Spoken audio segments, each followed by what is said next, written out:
To the Maasai Mara now, where our team is on the ground to bring you the latest on this wildlife spectacle. More than 2 million animals are embarking on the Great Migration. Wildebeest, zebra, gazelle and others make their way from the Serengeti to the Maasai Mara every year. And thousands of tourists flock to Kenya to witness this phenomenon.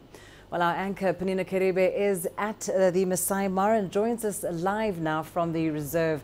Penina, just first tell us about where you are this morning and what you can tell us about the migration so far. Well, Lindy, we're at a different crossing point from where we were yesterday. This is a prime spot for the animals. Amazingly, we just have these huge groups of hippos right next to us in the river. And every so often, they keep coming up for air. They're taking a dip. It's a bit cool here in the Mara, really, but it's quite a sight here in the Mara River. And right next to those hippos, we've got crocodiles. We actually have quite a number of them right across the river banks. So this is one of the main prime spots, really, for the wildebeest to do their crossing.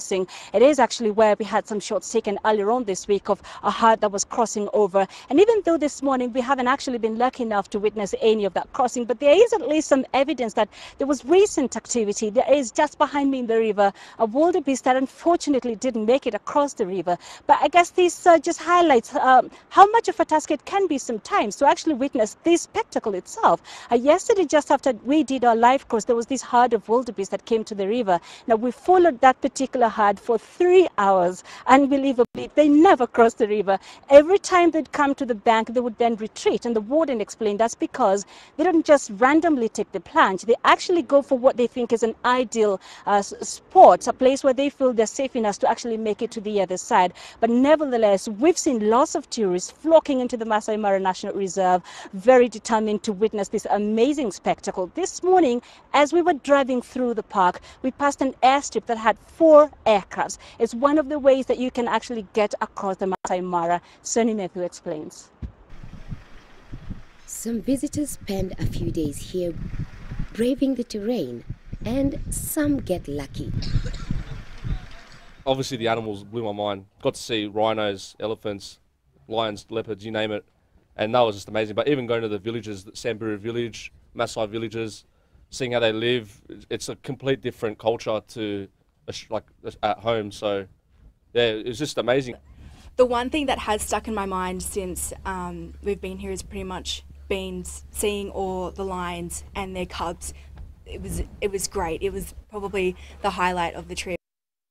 As for me, this is my 5th time reporting on the Great Migration, and it's the first time I've seen a lion here.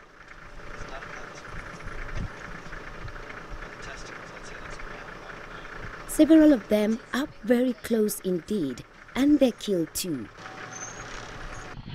That's thanks to our driver, Joseph Lempeyo, a veteran of 10 years behind the wheel. I especially love my job during the migration. I love seeing animals, and I enjoy watching the tourists' reactions to the wildlife here. When they enjoy their safari, it's rewarding. I grew up here, so I understand the terrain and how to find all the different animals. But every day is different. Today's the first time I've seen a cheetah climb up a tree. There are some drawbacks to driving. This is the 2nd year in a row we've had a breakdown. And it's not a good place to be stranded. You can walk around if you have the nerve and a ranger. There's at least one crocodile lurking behind me. And those hippos down there, they're actually more dangerous. But this is the path the wildebeest must take. Migration is, for example, to go on a mobile camping trip where you can actually set up your camp next to the Mara River, where most of the wildebeest are crossing, and into the Mara Triangle and back again into the Greater Mara. So it's a spectacle just to camp around and without interfering with what is happening. And then there's this. You're not really close to the action, but you get a great view of the majesty of the Mara. Sonny Matthew, CGTN, Maasai Mara, Kenya. Indeed, quite a majestic place, as Sonny maybe just explained there. But let's talk about this some more. I'm joined by Jackson Luseya. He is a tourism operator here at the Mara. Jackson, thank you for joining us. So what can a first-time visitor here at the Mara expect to see? Most of the visitors, when they come to the Maasai Mara, would like to see the migration of wildebeest, lions, cheetahs, and leopards. And it is actually top of the epic of what people expect to see in the Mara. I've noticed people really get pretty close to the animals. Take, for instance, ourselves. We're right next to the riverbank, and there's all these hippos around us. So how do you keep your visitors safe? Well, the guide's job and responsibility when it comes to visitors, it is his job to keep people safe. Also, he has to judge when it is right to come out of the car, when it's right to stay in the vehicle, and what distance is acceptable for the visitors to get close to the wildlife. You don't just drive running close to the buffalo or elephants or rhino, or driving close to the lions when they're feeding or when they have their cubs. You've got to be sensitive, first of all, to the guest, because these people are scared of this wildlife.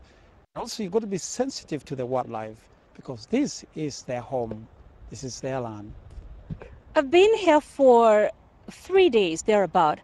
I personally haven't witnessed any crossing at all. So besides that, because some tourists would say, okay, I haven't witnessed it, I've only got 3 days here at the Mara and then I've got to go home. What else do they have to see? Is it just about the migration? Is that the only attraction the Mara has?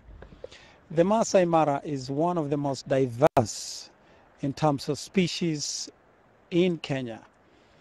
When you come to the Mara to see the wildebeest alone, you're missing a lot. It's not about the wildebeest or zebras or impalas. It is about everything that tick to be in the Mara. We have hippo, crocodiles, elephants, jackals. We have so many other species, including the bird life. So the Mara is not about the wildebeest alone. When you come here and you miss maybe a day, the wildebeest are not crossing, then go out to the field and witness the hunting, the other activities of cheetahs and leopards that are there. There is so much to see beside the migration of wildebeest crossing the river. And finally, I'm fortunate enough to actually have a week here in the Mara, and I wouldn't want to go back to Nairobi without witnessing that migration. Are there some tips? You've been here for quite a long time. Are there any tips at all, what I can do, or what time specifically I can actually look at for these crossings? As far as the wildebeest migration is concerned, you've got to explore the Mara. Do not go to the crossing alone. Wildebeest are not crossing all the time. Once they finish crossing, because they just did a few days ago, then they are somewhere else in the Mara. Visit there. Have a look at the wildebeest in thousands and in millions. And there will be other activities, drinking, grazing, being attacked, sleeping, doing what they should do once they have finished the panic of crossing, being attacked by crocodiles and lions. So what I would suggest for somebody who is staying for 2 or 3 days, spend a day in the crossing. Nothing is happening there. Follow the instruction of your guide. Then hop to the other side and have a look at what is happening where they have migrated to. Thank you very much, Jackson. Well, he did actually just highlight what everybody else has been telling us. It's not just about the wildlife, there's lots more. The Maasai Mara National Reserve has to offer lots of luxuries as well. Right behind me is one of the most luxurious hotels here in the Mara. Tomorrow, Wednesday, we shall be taking you inside to see some of the luxuries the Maasai Mara National Reserve has to offer. Lindy, back to you. We certainly look forward to that. Thank you so much, Pnina Karibe and the team there that, of course, are monitoring the wonders of the wild, and we'll be checking in with them regularly over the next few days.